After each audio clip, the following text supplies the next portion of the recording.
Let me guess. I'm going to go with, may I? Mark Sheppard! Mr. Crowley, what goes on in your head? Mr. Crowley, did you talk to the dead? Mr. Crowley.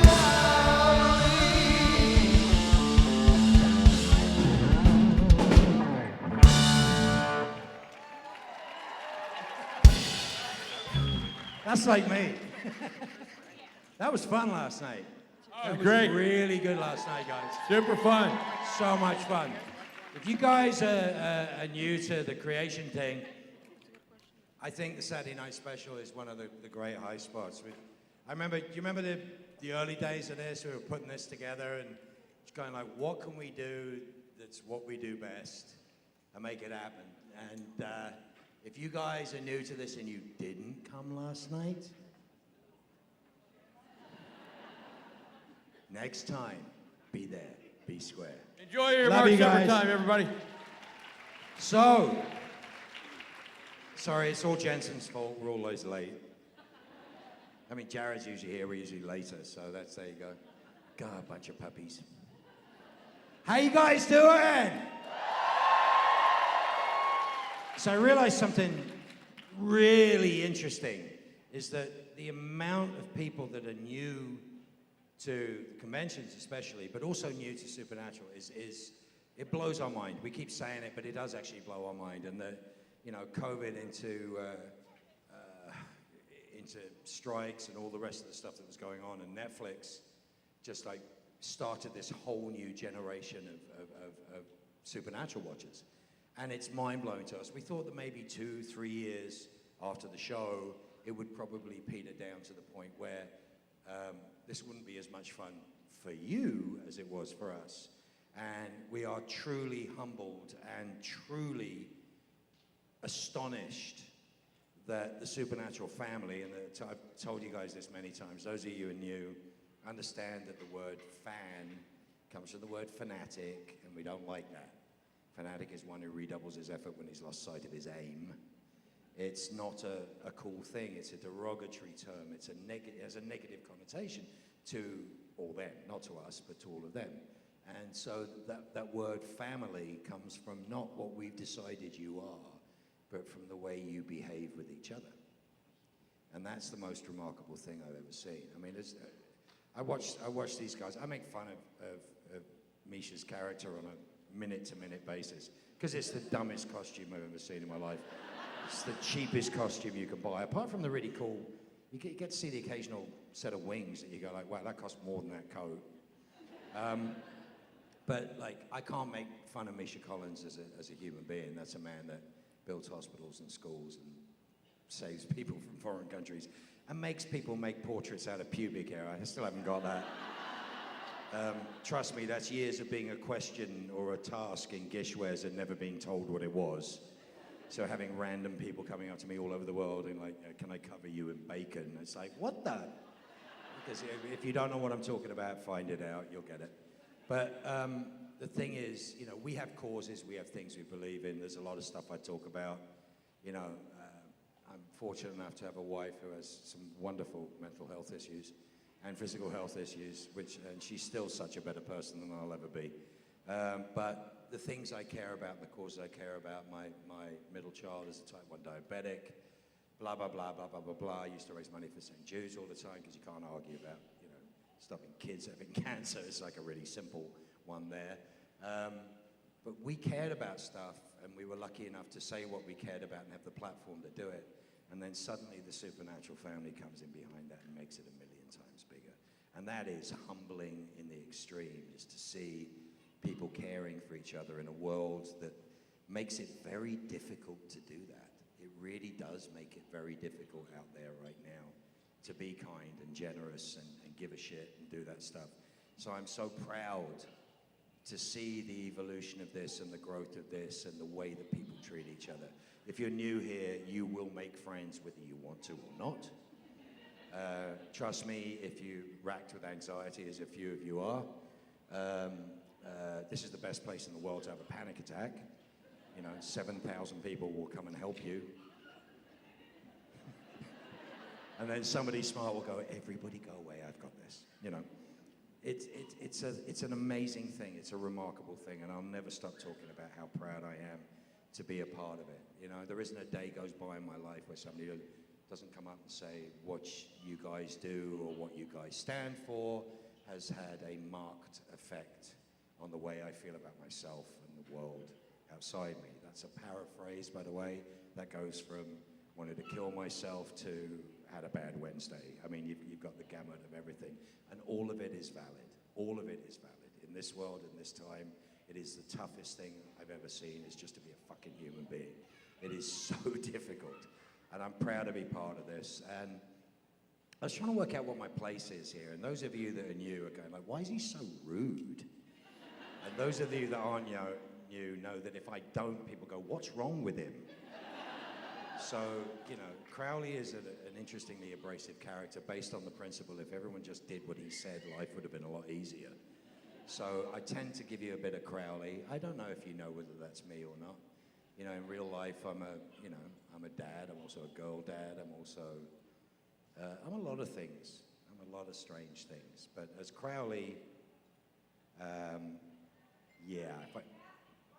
Oh, thank you. I appreciate that.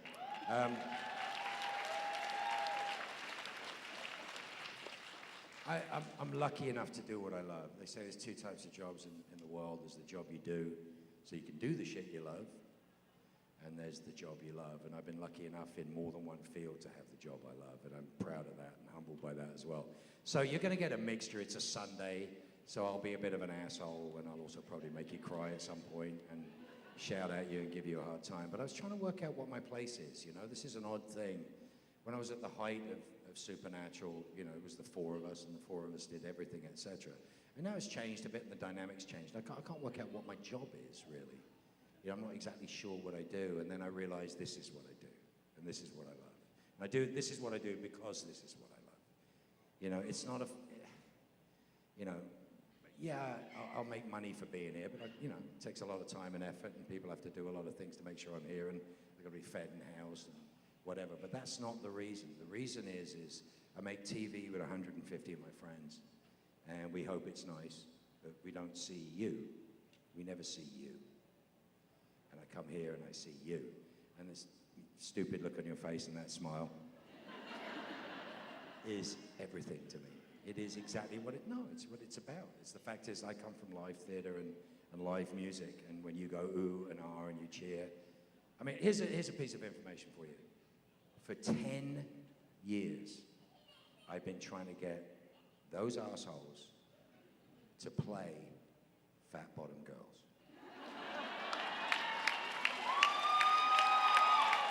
Now, I love them with all my heart. I play with Billy, I play with Rich, I play with Swain on occasion, but I play with Billy and Rich in other bands and other circumstances. And the pitch has always been, you know, somebody might take offense.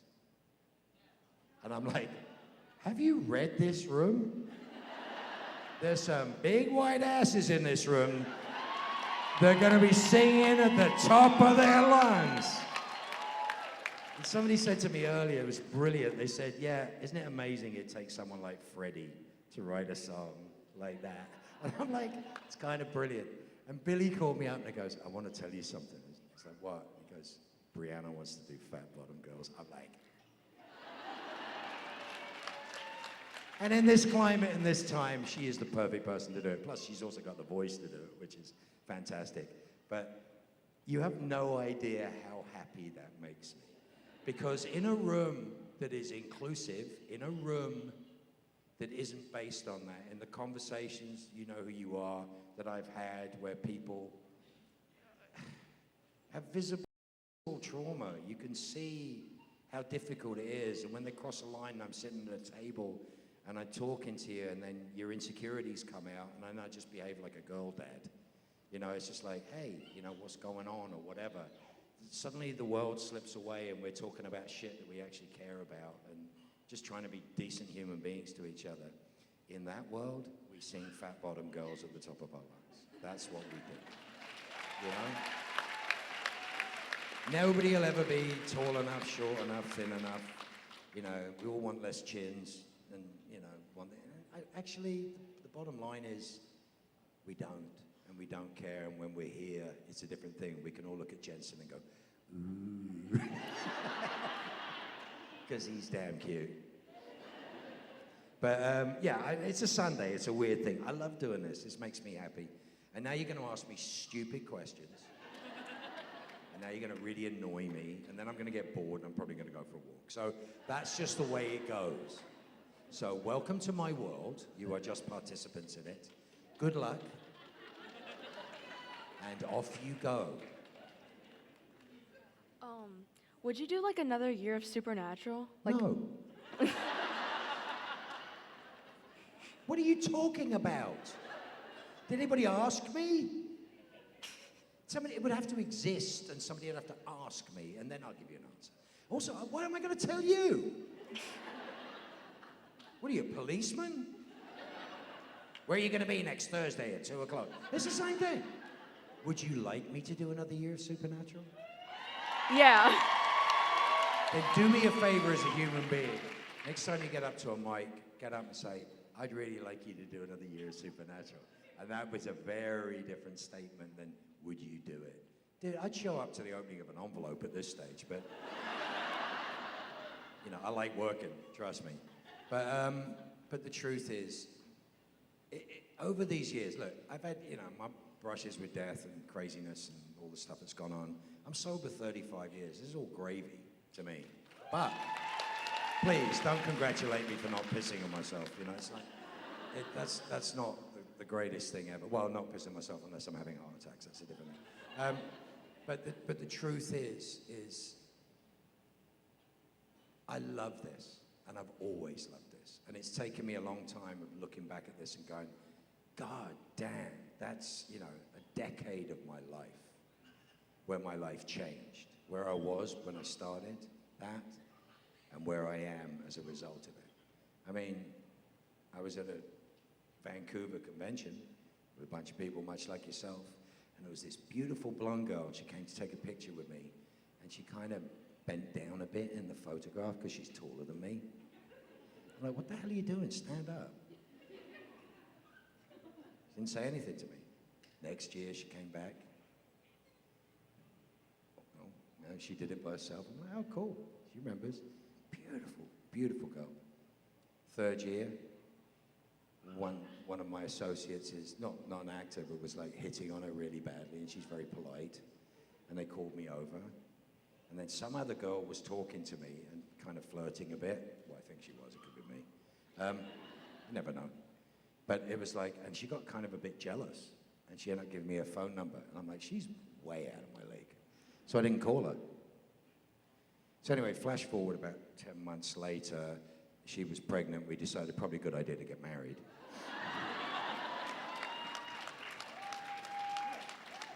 I'll tell you something wonderful. I'll tell you why I love Jensen so much. Is he said, let's go get a steak.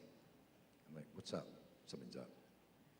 And we went out to a restaurant we go to in Vancouver, and he's like, this thing that's going on, you like, is this all cool? What's it about?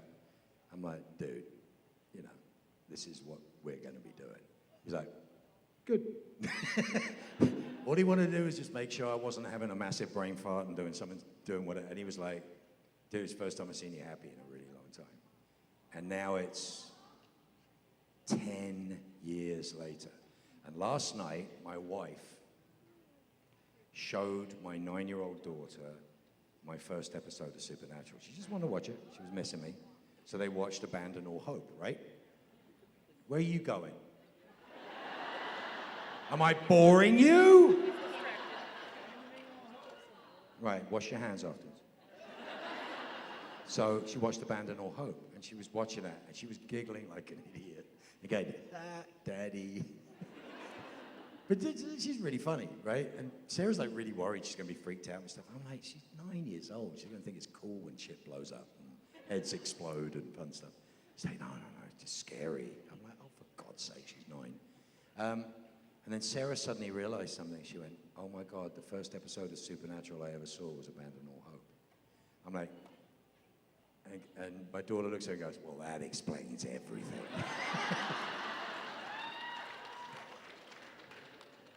So, abandon all hope actually explains everything. So, yeah, my life wouldn't be the same, you know? Jensen's daughter's born on my birthday, my daughter's born on Jensen's birthday, and Jared has a son called Shep. Life is crazy. What do you want? Hi, Mark. I wanted to ask you, I know you've probably done and gone so many cool places within your life. What's like one bucket list place or thing you want to do before you What's pass? what? What's like your bucket list, like place you want to go, Bucket thing you want to list? do? Like what's your dream thing you want to What's do or yours? place you want to do? Talking to me, isn't it? Yes, it There is you talking go. to you. You know this. You can die happy now.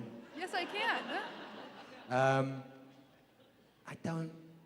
I tell you, not being alive for even brief periods of time kind of alters your attitude towards your bucket list. I'm weird that way. I've had some ridiculous experiences in life. I've done the most ridiculous stuff. I was telling this story to a friend of mine, and I was saying, look, I got sober and I got a normal job, and I actually worked, it wasn't a normal job, I lied my way into it. I built, designed, and maintained an enormous video duplication system. Insane. I didn't know what I was doing, but I did it really well. And I worked with very ordinary people deep in the San Fernando Valley, and it was before I did this play that changed everything and set me on this particular course. So this was like 1991, something like that. And I was working every day and doing it, and then I did this play, 1992, and I'm on the front page of the Los Angeles Times for this play that I'm doing that wins all these awards. And my frickin' life story is all over the front page of the calendar section of the Times. And a guy I'd been working with for 2 years, who I thought liked me, but they just thought I was a bit weird, looked at me and goes, I can't even take a shit without reading about you. So I'm in the Daily News, I'm in all this stuff. This play was a big deal. I'm like, oh, thanks. He goes, I have to tell you something. I said, what? He goes, well, I read all this stuff. I'm like, yeah? He goes, I'm sorry, dude, we just thought you were a pathological liar. So why would you have done all these things and you're working in a video duplication? I said, well, you know, I got sober and my life changed, and I couldn't play drums, I couldn't do all the things I was doing, and this is how my life is changing. So, bucket list, fuck it, right here, right now. That's all there is.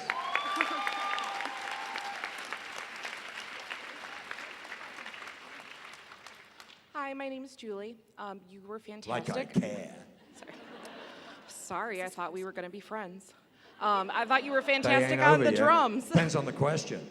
Yeah, No I thought- pressure. I thought you were fantastic on the drums last night. Thank The you. concert was awesome. So I wanted to know, do you have a favorite drummer, or who was your biggest drumming inspiration when you got started? Good question, weird question. I always thought I know a lot of my heroes in that context. I've been playing drums a long time, made records for a long time. Been lucky enough to be taken care of by some of the best drum companies in the world for many, many years. So when I go play, I have the privilege of having done this for a long time. You know what I mean? Mm-hmm. And so I meet the people that I really think are incredible, etc. I always thought, Charlie Watts from the Stones had a massive influence on me. So I used to play a Gretsch kit that was the same color as his, and that's when I was starting out. But I'm not a drummer that plays like him at all. And it took me years to work out. I suddenly realized that Stan Lynch from Tom Petty and the Heartbreakers probably had more influence on me than anyone else, because he's a drummer that plays very deep in what's called the pocket, like really far behind the beat. And that reminded me a lot more of what, when I was a kid, was called black music, but is like ostensibly just great R&B and soul and funk and all the stuff that I loved, is that rhythmically it wasn't sort of white 80s yacht rock, and it wasn't heavy metal, and it wasn't that stuff. It was shit that had a groove, you know? Somebody asked me why I hate the Beatles, and I said, well, no children have ever been conceived to the Beatles. You know? I actually said that to Paul McCartney's bodyguard when he wondered why I didn't want to go to a show. And I went to school, a couple of McCartney's kids. He's a lovely man. I've never cared for something that you don't want to fight. or anything. I mean, music has got to move you. Stuff's got to move you. It doesn't matter where it's from. So I've always loved the musicians that created, that were magic, that made magic things. You know what I mean? Mm-hmm. So, you know, from fucking ABBA to Fela Kuti to, you know, oh God, there's so much music. And what's funny is my oldest son is a record producer and a musician in his own right, 25 years old. He did Miley Cyrus's last album, which he worked on, and he did this album. He wrote something beautiful. He wrote a lot of the stuff on that record and produced a lot of the stuff on that record. And that's, you know, and he's a jazz player. So it's the strangest journey I've watched. And he does it in spite of me. You know, I didn't help him do shit. He just happened to record a lot of stuff in my house. But it's fascinating to see his journey because I opened the door to music to him at a very early age. And his taste is just impeccable. I mean, he's just got amazing taste. But he's very different than I, but he has the same attachment to music that I do. So it doesn't matter where it comes from, it's that you care. That you care is more important than what you care about. Does that make sense? Because what you care about changes. God, we're getting heavy today. What's it like working with Jensen and Jared? No, go on. Hello. Hi, Mark. You reading this? I just so I don't mess it up. Yeah. Don't worry about what? What the fuck are you talking about then? You're reading this shit? Yes. No confidence in your own understanding of what you wrote? What do you want? Okay. Watching the Into the microphone. They need to hear. Watching the episode of Crowley injecting the human blood is very emotional for me. With Why? someone's Did you spend a lot of 13 time? years of sobriety. Oh, there you go. And I was wondering, what it was like for you filming that. Bizarre.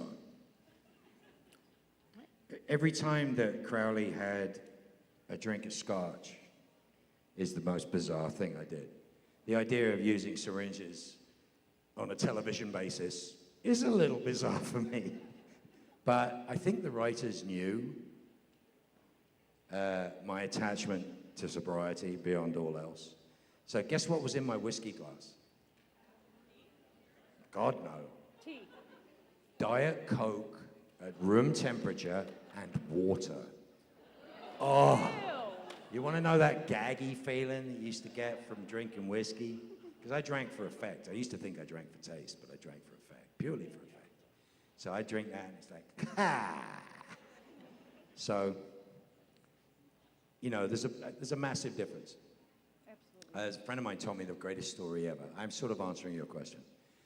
Guy told me the greatest story ever. He said when he was in the Lincoln Heights drunk tank for the 5th time with a DUI, these were the old days. So his 5th DUI, he said, how I knew I was an alcoholic and how I knew the guy that was crying, walking around the cell, talking to himself, was not an alcoholic, was really simple. He said, the guy walking around crying, going, oh my God, I should never have had that last drink. I should never have had that last drink. And he was distraught. And my friend was saying, I should never have taken Sepulveda, which is a street. That's the difference. The inevitability. So, my favorite line in all of the human blood scenarios was looking at Dean and going, you don't know what it's like to be human. He's like, it's the funniest thing I've ever seen. I've always loved sacrifice, right? I've always loved that. It was the hardest thing we've ever shot. I've always loved it because it was a time when we were at the top of our game. It was a time, season 8, we knew what we wanted to do. But it was also a time when the crew left us in silence for 3 days so we could shoot that. So when I'm trying to work out how the hell I'm gonna get through a monologue about, it's okay, I can see you. Get through sit down, you're fine.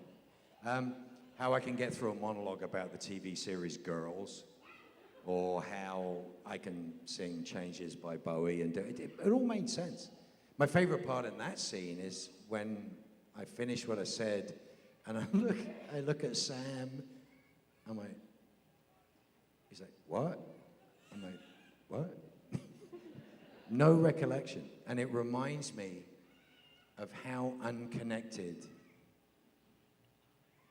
to the reality of that I really was, is that it's arbitrary. It was just a function of what I had to do. And because I wasn't chasing the fear, and because I wasn't chasing the joy, and I wasn't trying to numb the pain in real life, it became a really good objective look at what it was like for me to be an addict. Does that make sense? Because I have hope. I have ability. I have kids. I have stuff. My kids have seen me stupid. They've never seen me loaded. Unfortunately, they've seen me dead. That's not cool. I have no trauma from dying. I'm not going to go into a 20-minute story. It's funny, though. I'm not going to go into a 20-minute story about dying and how insane what happened to me that I'm still standing here talking to you. It's a triumph of people's will to keep me alive, which is incredible, and my own. But I was so upset, and still am, that every time I came to on my kitchen floor, as they paddled me again, going, fuck, how are we going to get him in the ambulance? He's dead. And I'm looking up and I'm going, I'm putting them through this.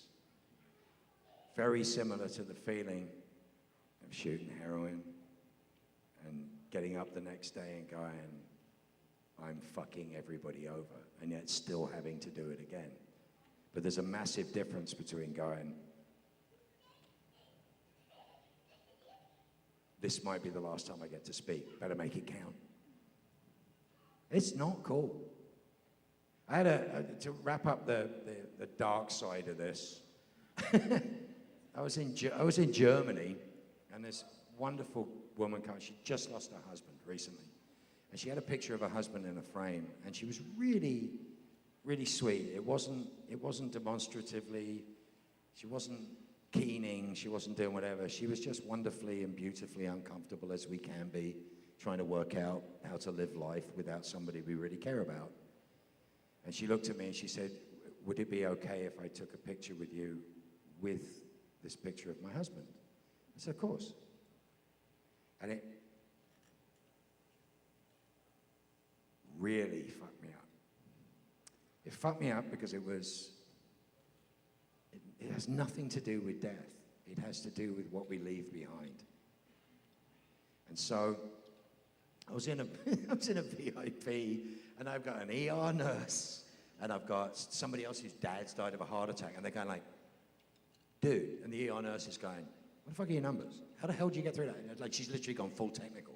And I'm going blah, blah, blah, blah, blah, blah, and everyone's sitting around there that wants to go, so what's it like working with Misha? And they're just literally going, I'm like, yeah, so what happened? So at this point I'm dead. This is what's happening. DMT's going through my veins. I'm like, Jesus Christ. And this woman's sitting there, and I know the picture's in the bag. She's not holding onto the picture, but the picture's in the bag. And I could see her demeanor. And I've lived with this now for, 18 months or so. And I just looked and I turned around, and I found it necessary to say something. I said, hey, I just want to tell you something. He didn't do it on purpose. We'd never do it on purpose.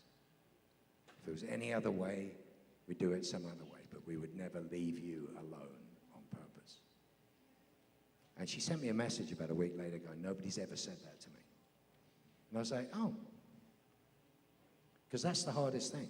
Shame, guilt, fear, fucking over the people you love. Same as addiction. Blacking out's great. Browning out, knowing you're doing it, that's terrifying. Here I am one more time doing it. Here I am doing it again. Death's a little different because I'm going, oh shit, I got no control over this whatsoever. So there is a little similarity. So this is a bit dark, but the truth of that is I have no trauma from dying. I have trauma from watching my family watch me die. I saw my family need to give up for their own sanity, to know he's not going to come back. What are we going to do? And I still kept coming back. So if I'm in my house and I do this, instantaneously, my oldest girl, you okay? So they have trauma from watching me die. I have trauma from watching them watch me die. Very different. So my suggestion to you is sort that shit out. My suggestion to you is if you're a boy and your dad died of coronary artery disease, go get a fucking echocardiogram and then you won't put your family through the things that I put my family through. If you're a boy and you have a zit that won't go away, go to the fucking doctor. That's the truth. That's the best thing I can do with my life, right? Is explain that. And if you're sober today, congratulations. Sure beats the alternatives. Right, now make me laugh, for God's sakes. This is way too fucking dark. It's Sunday. I need to abuse somebody. Where you been? Did you bring a note? Were you seeing Misha? What? You getting your pictures back? That was more important than listening to me? I just had a huge speech about stuff that's important? Okay, fine. Good luck. Hi. Follow that. Huh? Follow that. Yeah, I was a little worried now. But I'm a big fan of both Supernatural and Doctor Who, so I was wondering what it was like being on the set of Doctor Who compared to Supernatural. Magic. I am a lucky, lucky boy in more ways than you can possibly imagine. But I am such a lucky boy. The things that I've done that I truly love happen to coincide with a lot of things that you guys love. And that is fucking fantastic for me. It was absolutely amazing. I almost wasn't able to do Supernatural. Sorry, I almost wasn't able to do Who, because I'd signed for an episode 12 of Supernatural back then when I got away with not being a series regular. And I was like, I'd signed for an episode, and it's a mid-season episode, which means the turnaround to air date was like 2 weeks. So it wasn't an effect-heavy episode, it was a talking-heavy episode with me doing a lot of talking, which I never do. So I called Jim Michaels, and I was like, I've just been offered Doctor Who. And he goes, I can't let you go, dude. I have a turnaround. I can't do it logistically. I'm like, shit. So I had to call Who back and go, I can't do it. I was miserable. I've been offered this really fucking amazing role. I'm like, ah. And then some brilliant person at Who, the BBC, calls up and goes, it's Friday. I went like, what are you doing now? I mean, what do you mean? So if we flip the schedule, could you come like now? I'm like, okay. Of course. Because I'm not working for 2 weeks, right? So you come now, like tomorrow? They're like, yeah, like fitting tomorrow, get on a plane, get your ass over it. I'm like, absolutely. Brilliant. I'd forgotten to ask Warner Brothers.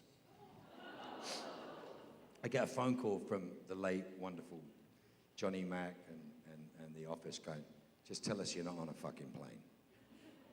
I'm not on a plane. Shit. So I called Sarah Gamble. I think we were in season 6. I think it was 6 or 7. And I was like, I screwed up. She's like, what do you do? I told her. I said, I really want to do this. She goes, give me an hour. 3 hours later, she called me back. Worst 3 hours of my life. It was actually Johnny Mac called me back, and he goes, all right, get in a fucking plane. If you're late, we'll kill you. So I did both at the same time. I flew backwards and forwards 4 times, and it was a wonderful experience. You were great on both. Thank you. The best part was, got a phone call from the BBC going, when are you doing the prosthetics? I'm like, for what? Well, the older you. I'm like, oh. Why don't you ask my dad? They're like, would he do it? I'm like, of course he'll do it. Okay. Then I called my dad and said, you're doing Doctor Who. And he goes, oh God, is it all bits of cardboard and string? Because he was thinking about the 70s. He's like, oh, for God's sakes. Whereas he's like, oh, for God's sakes. And I'm like, no, it's brilliant. It's really cool. And he goes, oh. So I went round to his house and took him fish fingers and custard. And he watched Matt Smith. And he went, oh my God, this boy's amazing. And he looked at Arthur and he's like, who the hell's that? Arthur Dart was just a magical actor. And he's like, these guys are incredible. And I'm like, yeah, you're working with them. So he had to get dispensation from SAG to work on a non-union Utah shoot. They're like, yeah, Morgan, just go do what the fuck you want. We don't care anymore. So he went and did that, and he had an absolute blast. So, yeah, it's a joyous thing. I loved it. I loved it. What? Hi, I'm Chantel. The girl before me had the same question as me because obviously that episode hit a lot of us. So I just wanted to say thank you for being here from all of us because this is amazing. So thank you. Oh, I appreciate it. Is this your first convention? Yeah. See, have you made any friends? Yes. See? Yeah. Told you. Thank you for telling me to get the concert. You were right. It was absolutely Was I amazing. right? Yeah, you were Concert right. was fantastic. Yeah, you were like, I was like, I'm going to Misha's thing. You're like, fuck that. And I'm like, well, okay. Crowley told me I had to. See? So. Polite, kind, all of those things? Fuck that, go to the concert. Look, it's hard to, in this day and age, it's hard to explain how much this means. But it really does. I mean, how many times have you seen me now do this? 13 or 14 times. You don't get that bored of me, do you? I never know what the fuck I'm going to talk about. Ooh. But that was cool. It was very cool. But no, I mean, you know how much I love it. This is a special thing. This is a magical thing. You know, it's like, this experience doesn't exist in any other genre. It just doesn't. You know, I always remember the Trek stuff. My dad was in like 4 casts of Trek. I was in 1. And early Trek fandom was all about how much you knew as a way of, for a lot of people, not for everybody, people who love the show, period. But for a lot of people, it was, I can speak Klingon, fuck you. I can do this, I know what the name of every episode is. It started to become this weird competition thing of weird elitism, which it should never have been. I mean, it's evolved since then. It's a lovely thing. But in this, it's all become about, we all care about the same thing, which is a so much cleaner concept. It's bigger, our show is bigger out there than it is even with us. The amount of people, even this weekend, are like, genuinely going, you helped me with this. And we're like, first thing I'll always say, we didn't fix it, we didn't do it, you did it. We were glad to help. We're glad to be part of the theme that helps. Much as I love you, there are very few actors in the world that can give you professional help. And there is no substitute for professional help. So the best thing I can ever tell you is, you know, this is a dangerous neighborhood, don't go in there alone. And stop listening to actors telling you how to live. Get help. It is the worst of times. It is the worst of times to be alone, on your own, etc. And if you're somebody and you see somebody in distress, what's our job? All you got to do is go, how you doing? Not, how you doing? That always gets you into trouble. That's why I have 3 kids. But it's, how you doing? I guess I got taught that, retaught that in AA as an idea of, it just gets you out of your own head for 5 minutes. I'm not thinking about how crazy my brain is when I'm going, you look like you're having a hard time. Is there anything I can do? And the more of that I see in this room, the prouder I am of what this has built and what this has become. I think it's fantastic. And I'm weird. I'm the odd guy. You know, there's actors that will get up and tell you the funny stories about this, that, and the other. And I sit here and I talk about death and psychological impacts and then make fun of you. So with that in mind, next. I'll keep it short and sweet and to the point. All right, what is one line or scene or just something Crowley did at some point in the show when you were reading the script? You're like, freaking really? Like he's gonna do that? Hundreds of them. No one in the history of torture has been tortured with torture like the torture you'll be tortured with. Ends with a preposition. I got 30 fucking writers who are like, this character is so cool. What could we do with him? It's like, please stop. One of the most magical moments ever was at a creation con, one of the last ones I did, you know, when I made my exit and left my friends alone to have fun. Because all the questions would ever have been, when you're coming back, when you're coming back, when you're coming back. And that's, you know, my friends deserve better than that. So it was good for me to take a break. And I was walking around and some wonderful, wonderful, wonderful person had made all these little paddles, cloud-shaped paddles with sticks on them. And I was walking around and everybody very nervously put their paddles up like this. And they were all quotes, Crowley quotes. It was 80 or 90 of them. And I'm walking around and I just start giggling. And I have a very peculiar, both spectrum and mental health peculiarities. My OCD is really weird. So if you walk up to me, I'm going to give you a complaint as well at the same time. You walk up to me and you go, "You were an asshole to me when I met you in San Francisco." I'm like, "Really? What happened?" "You told me to fuck off." I went, "No, I didn't." And I know I didn't. "Well, you told me blah, blah, blah, blah, blah, blah, blah." And I went, "Never said those actual words in my entire life." "Well, no, you didn't say that. You said this." I said, "No, I didn't say that either." "Well, actually, what you said was I love you and hello." You know, it's like, and your fucking point is what? My OCD drives you crazy.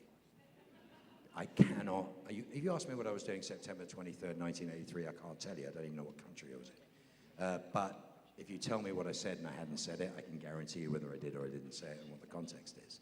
So when I'm walking around and I'm seeing these paddles, I'm remembering the context of every one of these lines.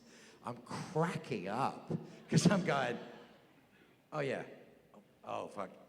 And the innocuous stuff. And there's stuff in there that's magic. There's stuff in there that's wonderful. Well, you know, this makes me laugh. There's a fucking picture of Jared and it says moose, right? That comes out of Giraffe, Moped Lumberjack, Gigantor, you know, Jolly Green, all the shit that Sarah's trying to write to find an insult for me, for him, that works. None of them worked. And then I'm in the burned out mansion, and of course it's Jensen, because his timing is just amazing. And I went, "Where's your moose?" And he goes, "Oh, he went to that's it. It's done. It's done." And you know, you guys know the story of the next evolution, which is the most evil thing the writers have ever done, which is give me a date with Jody Mills. That is the nastiest manipulation of character that has ever existed in the history of the world. You all know who I am, and she doesn't. It's literally a side gag with the entire audience. He's going to kill her or eat her or chop her into pieces, and we love her. So I go on this date, and I remember I had a different color tie. I thought it was funny because I was dressing up for the date. So I'm having this date, and I'm just looking at this guy. I want to kill him at this point. And then there's a moment when we're shooting, like, you don't use real sound, you don't have real ringtones, you don't do that stuff. It's actually Robin, our wonderful props lady, going, because she reads flat, beautifully reads flat, so you can feel stuff when she's reading it. She doesn't force a performance of off-camera dialogue. So she literally goes, "Ring, ring." And I look down at the phone, and I think it's funny to improv a line. I got away with it. And I went, "This is the king." And they left it in. They rarely let me do shit like that, but they left it in. And I thought this was really funny, and now I'm talking to Dean, going, ha, ha, ha, ha, you know where I am. I'm going to kill her, basically. And she has no idea what I'm doing. And it's evil. It's just nasty. Okay, so that's all that happens in the room. When I get to see the cut, I see the cut, and I have a ringtone. Anyone remember my ringtone? "I like big butts and I cannot lie."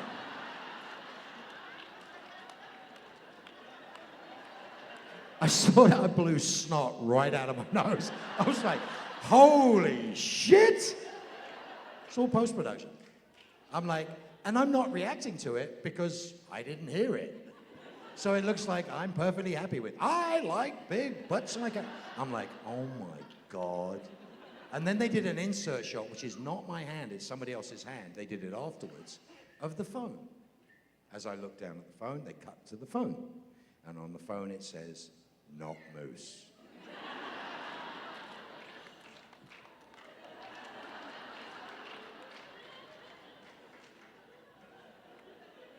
This is the king. I thought that was funny.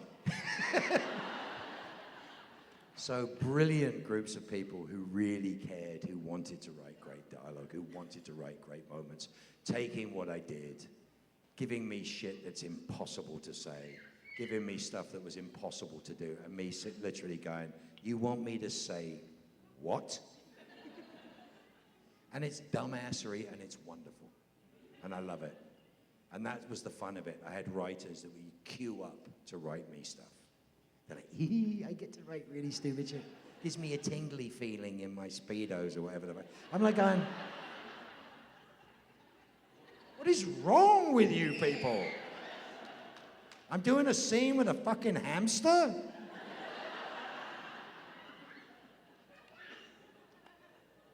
Yeah, it's like, what can we do to Mark this week?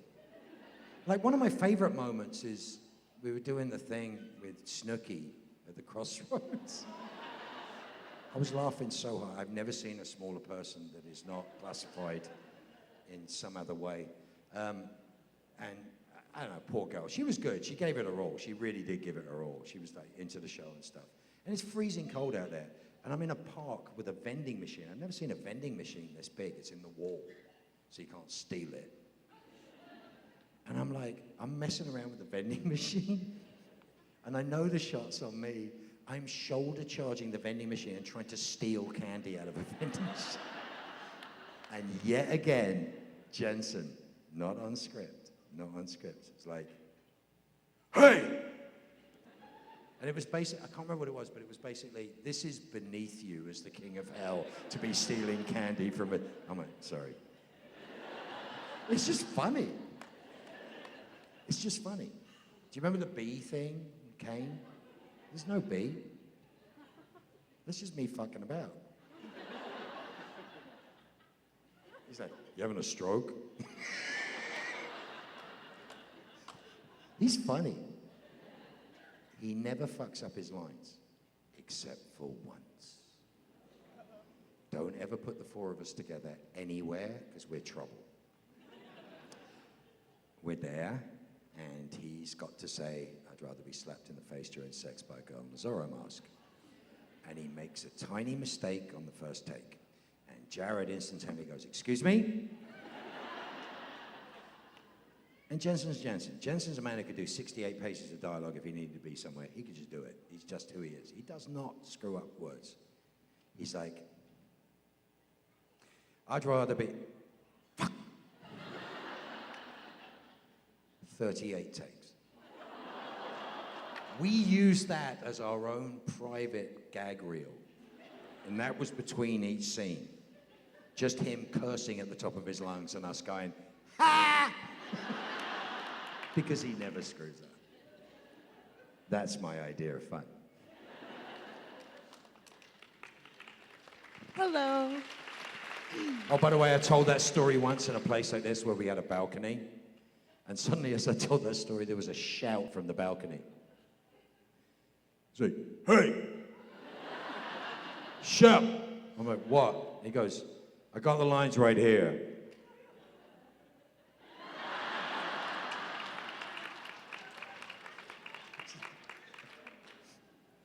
Love him with all my heart.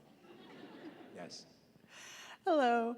So Don't my get up. question was, if you had the chance, like if you got a phone call tomorrow with your dream role, what would it be? And it could be as vague as playing a psychopath or as specific as playing the Beast. Call that big?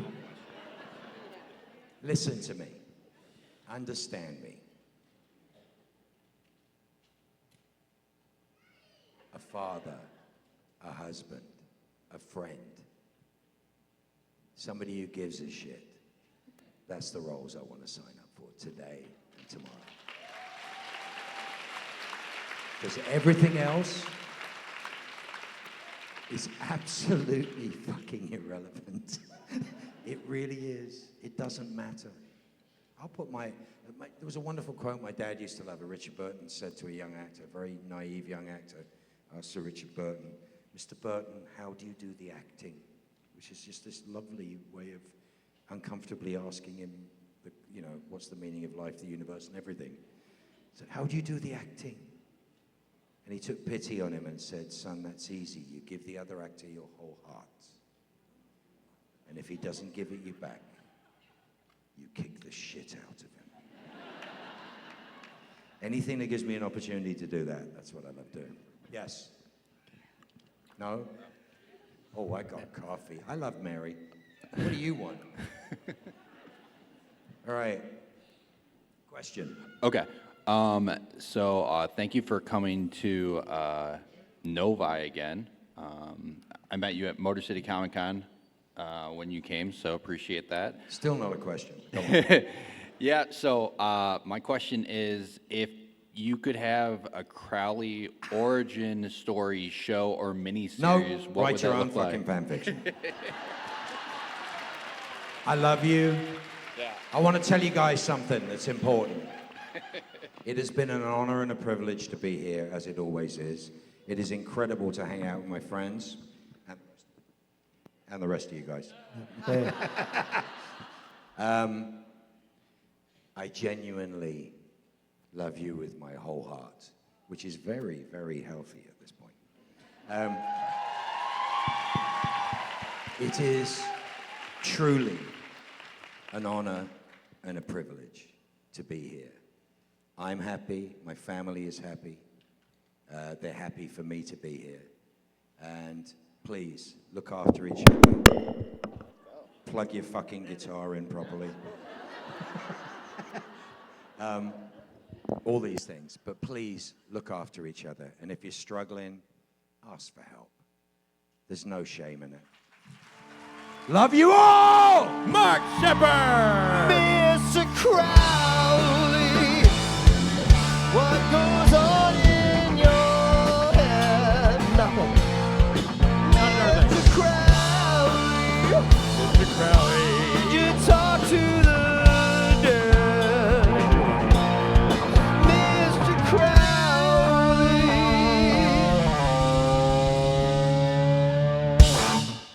Robert